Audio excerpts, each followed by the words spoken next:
আসসালামু আলাইকুম। ভাইবা দেওয়ার পর পরবর্তী প্রস্তুতি আপনার কেমন হওয়া উচিত সে বিষয়ে নিয়ে আজকে কথা বলবো। দেখেন, আপনি যে কোনো একটা গভর্নমেন্ট জবের একটা ভাইবা দিছেন, সেটা প্রাইভেটও হইতে পারে। এখন আপনি ভাইবা দেওয়ার পর আপনি ভাইবেন না যে আপনার ভাইবা শেষ।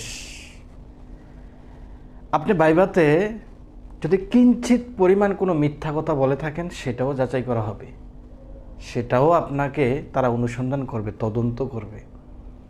আপনার ভাইবা শেষ মানে ভাইবা বোর্ড থেকে বের হয়ে আসছেন তা না। আপনার রেজাল্ট দেওয়ার আগ পর্যন্ত আপনার ভাইবা চলতে থাকবে।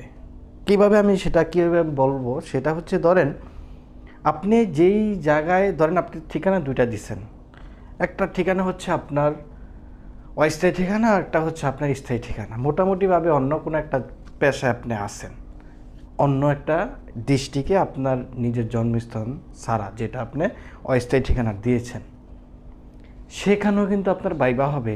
দিনেও হইতে পারে, রাইতেও হইতে পারে।